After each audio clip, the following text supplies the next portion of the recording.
All right, we're going to look at 10.2, which focuses on proving that triangles are similar. And I know you guys are freaking out right now because you think I'm going to make you write a bunch of proofs, but I'm not yet. But we are going to focus on looking at some ways that we know for a fact whether two triangles are similar. So our essential understanding for this lesson is that students will understand how to prove that two triangles are similar using AA, SAS, and SSS similarity. So let's start by going over these three theorems and postulates. Okay, the first one is angle-angle similarity. Angle-angle similarity is a lot like what it sounds. Sometimes we abbreviate it, like we do with congruent triangles. We say they're congruent by SAS. We do the same thing here. We'd say these two triangles are similar by angle-angle. And then we put a little squiggly behind it so we know we're talking about similarity and not congruence. So angle-angle similarity says, if two angles of one triangle are congruent to two angles of another triangle, then the triangles are similar.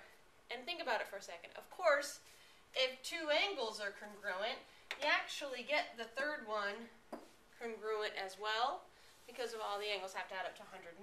So if two are congruent, really all three are congruent, and you know the triangles are similar. So if you had a situation like this, and you knew that R was congruent to L, T was congruent to P, you could create your similarity statement saying triangle RTS is similar to triangle LMP, using your little squiggly for similar. So let's look at an example. Let's explain why the two triangles shown here are similar, and let's write a similarity statement. So looking at the diagram, we can see that this angle here is 42. This angle here is 42, so they're obviously congruent. They're even marked congruent. But I know some additional angles as well, right? According to the vertical angles theorem, this angle must be congruent to that angle. So if I want to write a similarity statement, I could, because I know two angles of the first triangle are congruent to two angles of the second triangle, therefore the triangles have to be similar. So I would say triangle GFI is similar to triangle. What angle has to match up with G? Well, it's the only one without a marking, so that would be H. What angle matches up with F? That would be E. And what angle matches up with I? Well, that would also be I. That's where those vertical angles are. So there's my similarity statement for proving that these two triangles are similar. Now we know they're similar. Is there any way that we could prove that they were congruent? Well, in this case we can't, because we don't know anything about the side lengths, right? In fact, it even looks like this triangle on the right is smaller than the triangle on the left. So we can't say that they're congruent, but they're definitely similar. Alright, side angle side similarity, just like it sounds, and a lot like side angle side congruence. The only difference is my sides don't have to be congruent, they need to be proportional. So here, if two sides of one triangle are proportional to two sides of another triangle, and the included angles are congruent, then the triangles are similar. So it still needs to be in this side angle side relationship of the parts that we have information for. The only difference is my sides don't have to be congruent, they simply have to be proportional. So if I'm looking at these two triangles and I know that angle A is congruent to angle D, here and here, those two angles are congruent, then the sides that I need to know are proportional are going to be C and F and B and E. So that's what I have in my statement here. B is to E as C is to F. So B divided by E equals C divided by F. So if I know these two things, angle A is congruent to angle D, and B over E is equal to C over F, then I can state that my triangles are similar. Triangle ABC is similar to triangle DEF. Alright, we have one other similarity theorem to talk about, and that is side-side-side similarity. So this is when you don't know any of the measures of the angles. All you know is information about the sides, just like it sounds. If all three sides of one triangle are proportional to all three sides of another triangle, then the triangles are similar.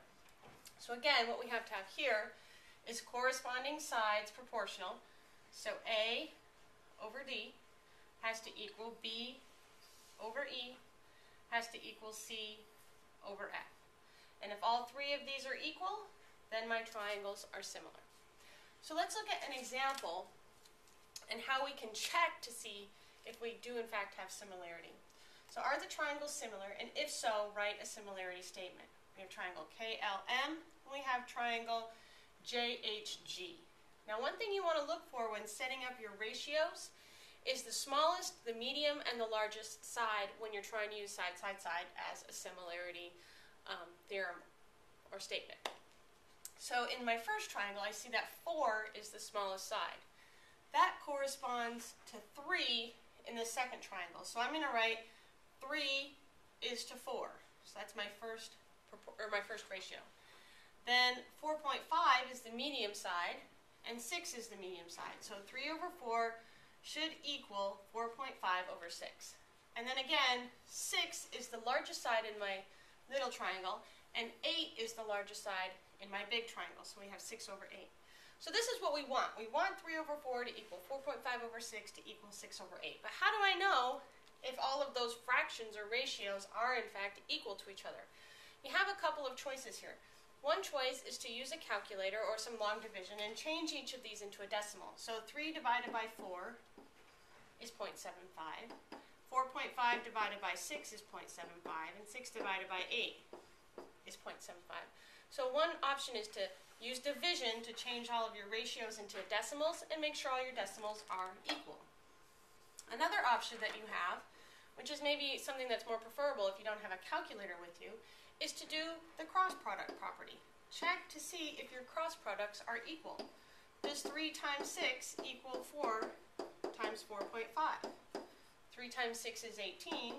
4 times 4.5 is also 18.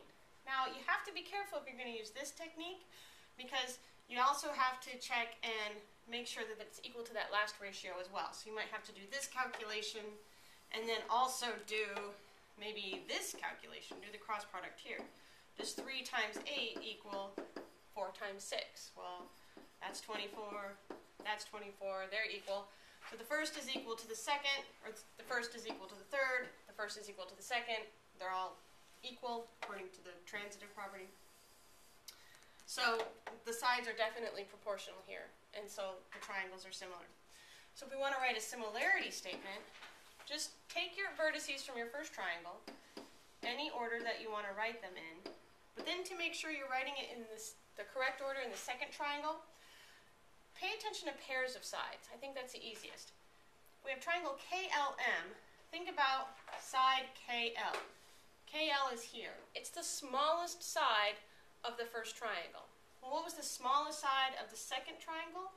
It was HG, right? So we know the first two letters in my triangle are going to be H and G. They're going to go HG or is it going to go GH? Well, now let's look to the second segment here, LM. LM is the medium side. So that here is HJ. So HJ has to be the second side that I write. That tells me that H has to be the letter in the middle. And that can just help you make sure that you write your similarity statement in the correct order. Cheese. Cheese. Alright, let's look at a couple of example problems here. Can you prove the triangles are similar? If so, state the reason and write a similarity statement. Well, in this first diagram here, looks like we have a couple of congruent angles. That's good. Looks like we have additional sides that we're looking at. This one is in the side angle side relationship. That's great. But this one, oh, wait a minute, that's not going to work because we know this side is 10, but we don't know the side that would set up a side angle side relationship. So this one we cannot prove that the triangles are similar. Even if 8 over 15 is equal to 10 over 20, which it's not. But even if it were true, we couldn't prove they're similar because we don't have matching relationships between sides and angles here. Let's look at the second diagram. Here we have two triangles, but it looks like we only have one triangle.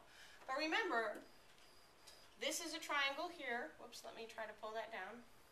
This is a triangle here. And this is a triangle here, right? So in this triangle, this side is 20, this side is 25. But in this triangle over here, this side is actually 45, this side is actually 55. Not only that, we do know that this angle is congruent to that angle. They're both angle A, right? It was coming from right up here, right? So what we need to do is check to see if the sides are proportional. So we're going to check, does 20 over 45 equal 25 over 55? And here I'm going to use a third technique to check and see if these ratios are equal, and that is to simply reduce the fractions. So looking at that first fraction, 20 over 45, each of those numbers is divisible by 5. 20 divided by 5 is 4. 45 divided by 5 is 9. Let's look at the second one. Each of these is divisible by 5. 25 divided by 5 is 5. 55 divided by 5 is 11. So those are my two fractions reduced. Does 4 ninths equal 5 elevenths? No, it does not. So again, these triangles are not similar. But I had to separate them and look at the lengths of the whole sides to make sure and to identify whether they were. One more example here, and this is where we're going to set up an equation to actually solve for some variables. First, we have to ask ourselves, though, are the triangles similar? Again, the two triangles that I'm looking at here are the little triangle at the top, so we'll move him. We know this is 4. We know this is 5.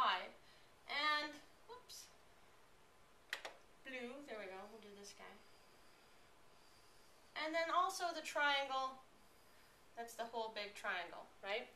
Now, we have some information here that says this line is parallel to that line, and that's important because we know then that we have corresponding angles congruent, right? Look at my lines. Here's my transversal. Those are corresponding angles. So that's this bottom angle of the big triangle. That's this little angle of the little triangle. So I know those are congruent. But I also know, like let's say we call that A again. Angle A is congruent to angle A.